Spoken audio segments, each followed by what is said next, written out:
October 8ஆம் தேதிக்கான ஜீவ ஊற்று ஒரு நிமிட வேத தியானம். எசேக்கியேல் 36:26.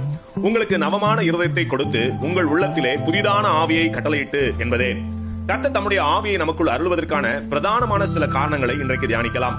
கர்த்தருடைய ஆவியை ஏன் புதிய ஆவி என்று வேதம் கூறுகிறது? கர்த்தருடைய ஆவி புதியதல்ல, அவர் ஆதி முதலாய் இருக்கிறவர். ஆனால் மனிதனுக்கு கர்த்தருடைய ஆவி புதிதாக அருளப்படுகிறது. அதாவது மனிதனுக்குள் இருக்கிற அவனுடைய ஆவி செயலற்று போன நிலையில் கர்த்தர் தம்முடைய ஆவியை புதிதாக மனிதனுக்குள் அருளுகிறார். மனிதனுக்குள் இருக்கிற அவனுடைய ஆவியினால் இருதயம் கெட்டு போயிற்று. இப்பொழுது தேவன் அம்மனிதனுக்குள் புதிய தம்முடைய ஆவியினால் கெட்டு போன இருதயத்தை புதிதாக்குகிறார்.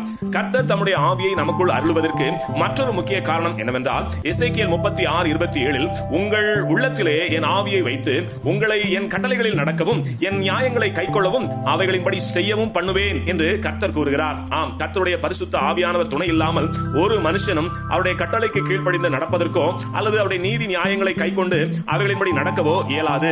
இன்றைய தியான வசனமானது புதிய ஏற்பாட்டு சபைக்கான தீர்க்க தரிசன வார்த்தை என்பதை யாரும் மறுப்பதற்கில்லை. ஆனால் கிருபையை தவறாக புரிந்து கொண்ட ஒரு கூட்டத்தார் தேவ கட்டளைக்கு கீழ்ப்படிந்து நடப்பது, நீதி நியாயங்களை கைக்கொண்டு நடப்பதை ஏற்றுக்கொள்ள மாட்டார்கள்.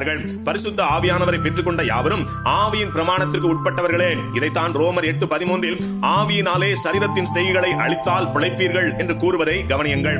ஆவியானவருடைய பிரமாணத்திற்கு கீழ்ப்படியாதவர்கள் மாம்சத்தின் கிரியைகளை அழிக்கவே இயலாது.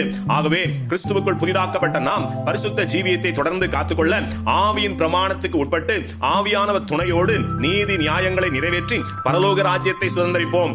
ஆவியானவர் நமக்கு அருளப்பட்டதே கிருபைதான். ஆகவே கிருபையை கொண்டாடுவோம். ஆமென். அல்லேலூயா.